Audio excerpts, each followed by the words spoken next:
ನೋವಾಗುತ್ತೆ ಇವರು ಹೇಳಿದ ಮಾತನ್ನ ಕೇಳಿ. ಇವರ ರಿಲೇಷನ್ ಬಂದ್ಬಿಟ್ಟು ಅವರು ಶಂಕರ್ ಅಂತ ಇವ್ರಿಗೆ ಸಂಬಂಧಿಕರಾಗಬೇಕಂತೆ. ಅವರು ಶಂಕರನ್ ಅವರು ದೊಡ್ಡಬಳ್ಳಾಪುರಕ್ಕೆ ಬಂದು ಮಿಸ್ ಆಗ್ಬಿಟ್ಟಿದ್ದಾರೆ.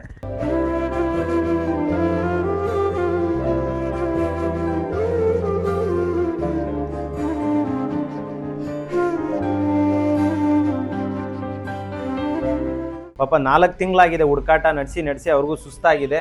ಗೋಕಾಕಿಂದ ಇಲ್ಲಿವರೆಗೂ ಹುಡ್ಕೊಂಡು ಬಂದಿದ್ದಾರೆ. ಏನಾದರೂ ಹೆಲ್ಪ್ ಆಗ್ಬೋದು, ಇಡೀ ಕರ್ನಾಟಕದ ಜನ ಈ ವಿಡಿಯೋನ ಶೇರ್ ಮಾಡ್ಬೋದು. ಶೇರ್ ಮಾಡೋದ್ರಿಂದ ಅಟ್ಲೀಸ್ಟು ಅವರು ಶಂಕರ್ ಸರ್ ಅವರು ಮತ್ತೆ ಸಿಗ್ಬೋದು ಅಂತೇಳಿ. ಪಾಪ ಉತ್ತರ ಕರ್ನಾಟಕ ಮಂದಿ ಪಾಪ ಸಾಕಷ್ಟು ಕಷ್ಟ. ಯಾಕಂದ್ರೆ ಬೆಂಗಳೂರಲ್ಲಿ ಸುತ್ತಮುತ್ತ ಏರಿಯಾಗಳು ನಿಮಗೆ ಗೊತ್ತಿರಲ್ಲ. ಪಾಪ ಎಲ್ಲಿ ಏನಿದೆ ಅನ್ನೋದು ನಿಮಗೆ ಗೊತ್ತಿರಲ್ಲ. ಅವರ ಕಂಪ್ಲೀಟ್ ಡೀಟೇಲ್ಸ್ ಅವ್ರ ಫೋಟೋನ ಈ ವಿಡಿಯೋದಲ್ಲಿ ಹಾಕಿರ್ತೀನಿ, ಅವೆಲ್ಲ ಗಮನಿಸಿ. ಏನಾದ್ರೂ ಇವ್ರ ಬಗ್ಗೆ ಮಾಹಿತಿ ಇದ್ರೆ ಜನಸ್ನೇಹ ಆಶ್ರಮಕ್ಕೆ ತಿಳಿಸ್ಕೊಡಿ. ನಾನು ನನ್ನ ಮನಸ್ಪೂರ್ವಕವಾಗಿ ಯಾವಾಗ್ಲೂ ಒಬ್ಬರಿಗೆ ಒಳ್ಳೇದನ್ನೇ ಬಯಸುತ್ತೆ. ಸ್ನೇಹಿತರು ನಮಸ್ಕಾರ, ನಾನು ನಿಮ್ಮ ಪ್ರೀತಿಯ ಜನಸ್ನೇಹ ಯೋಗೇಶ್. ಮೊದಲನೇದಾಗಿ ಇವರೆಲ್ಲರೂ ಪಾಪ ಗೋಕಾಕಿಂದ ಬಂದಿದ್ದಾರೆ. ಬಹಳ ನೋವಾಗುತ್ತೆ ಇವರು ಹೇಳಿದ ಮಾತನ್ನ ಕೇಳಿ. ಇವರ ರಿಲೇಷನ್ ಬಂದ್ಬಿಟ್ಟು ಅವರು ಶಂಕರ್ ಅಂತ ಇವ್ರಿಗೆ ಸಂಬಂಧಿಕರಾಗಬೇಕಂತೆ. ಅವರು ಶಂಕರನ್ ಅವರು ದೊಡ್ಡಬಳ್ಳಾಪುರಕ್ಕೆ ಬಂದು ಮಿಸ್ ಆಗ್ಬಿಟ್ಟಿದ್ದಾರೆ. ಎಲ್ಲೋಗಿದ್ದಾರೆ, ಏನಾಗಿದೆ, ಯಾವುದೇ ರೀತಿ ಮಾಹಿತಿಗಳಿಲ್ಲ. ಪಾಪ 4 ತಿಂಗಳಾಗಿದೆ ಹುಡುಕಾಟ ನಡೆಸಿ ಅವ್ರಿಗೂ ಸುಸ್ತಾಗಿದೆ.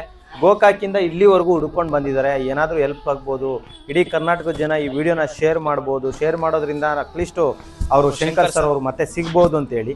ದಯವಿಟ್ಟು ಪ್ರತಿಯೊಬ್ಬರು ಕೂಡ ಈ ವಿಡಿಯೋನ ನೋಡೋವಂಥವ್ರು ಕೆಳಗಡೆ ಅವರ ಫೋಟೋ ಹಾಕಿರ್ತೀನಿ, ತಾವು ಗಮನಿಸ್ಬೋದು. ಅವ್ರ ಫೋಟೋನ ದಯವಿಟ್ಟು ನೋಡಿ. ಸೊ ದಯವಿಟ್ಟು ಪ್ರತಿಯೊಬ್ಬರು ಕೂಡ ಅವ್ರ ಫೋಟೋನ ನೋಡಿ ಇಮಿಡಿಯೇಟ್ ಆಗಿ ವಿಡಿಯೋನ ಶೇರ್ ಮಾಡಿ. ಇವ್ರ ಬಗ್ಗೆ ಏನಾದರೂ ಹೆಚ್ಚಿನ ಮಾಹಿತಿ ಇದ್ರೆ ದಯವಿಟ್ಟು ಜನಸ್ನೇಹ ಆಶ್ರಮಕ್ಕೆ ಮಾಹಿತಿ ಕೊಡಿ. ಬರೋಬ್ಬರಿ 4 ತಿಂಗಳಿಂದ ಹುಡುಕಾಟ ನಡೆಸ್ತಾ ಇದ್ರೆ ಎಲ್ಲೆಲ್ಲಿ ಹುಡುಕ್ತಾ ಇದ್ದೀರಾ ಸರ್? ಏನು ದೊಡ್ಡಬಳ್ಳಾಪುರ ರೀ, ದಾಬೇಶ್ಪೇಟ್ ರೀ, ತುಮಕೂರು ರೀ, ಹಂಗ ಸೈಡ್ ಹಳ್ಳಿಗಳ್ರಿ ಕುರ್ಸಿಯರ್ ತಗೊಂಡ್ ಹುಡುಕ್ಯಾಡತ್ತದ್ರಿ. ಪಾಪ ಉತ್ತರ ಕರ್ನಾಟಕ ಮಂದಿ ಪಾಪ ಸಾಕಷ್ಟು ಕಷ್ಟ. ಯಾಕಂದ್ರೆ ಬೆಂಗಳೂರಲ್ಲಿ ಸುತ್ತಮುತ್ತ ಏರಿಯಾಗಳು ನಿಮಗೆ ಗೊತ್ತಿರಲ್ಲ. ಪಾಪ ಎಲ್ಲಿ ಏನಿದೆ ಅನ್ನೋದು ನಿಮಗೆ ಗೊತ್ತಿರಲ್ಲ. ಹುಡುಕಾಟ ನಡೆಸ್ತಾ ಇದ್ದೀರಾ. ಈ ವಿಡಿಯೋನ ನೋಡಿದ್ರೆ ಖಂಡಿತ ನಿಮ್ಗೆ ಹೆಲ್ಪ್ ಆಗ್ಬೋದು. ಈ ವಿಡಿಯೋನ ಒಂದಷ್ಟು ಜನ ಶೇರ್ ಮಾಡ್ಬೋದು. ಅವ್ರ ಬಗ್ಗೆ ಏನಾದ್ರು ಮಾಹಿತಿ ಸಿಕ್ಕಿದ್ರೆ ಖಂಡಿತವಾಗ್ಲೂ ನಾನು ನಿಮಗೆ ತಿಳಿಸ್ಕೊಡ್ತೀನಿ ಅಣ್ಣ. ಅವ್ರ ಫೋಟೋ ಚೆನ್ನಾಗಿರೋದು ಕಳಿಸಿ. ಅವರ ಕಂಪ್ಲೀಟ್ ಡೀಟೇಲ್ಸ್ ಅವ್ರ ಫೋಟೋನ ಈ ವಿಡಿಯೋದಲ್ಲಿ ಹಾಕಿರ್ತೀನಿ, ಅವೆಲ್ಲ ಗಮನಿಸಿ. ಏನಾದ್ರೂ ಇವ್ರ ಬಗ್ಗೆ ಮಾಹಿತಿ ಇದ್ರೆ ಜನಸ್ನೇಹ ಆಶ್ರಮಕ್ಕೆ ತಿಳಿಸ್ಕೊಡಿ. ಏನಂತ ಕೇಳ್ತೀರಿ ಜನಗಳ ಹತ್ರ? ಏನ್ ನೋಡ್ರಿ ತಲುಪಿಸ್ರಿ. ಸರಿ ಅಣ್ಣ, ಥ್ಯಾಂಕ್ ಯು.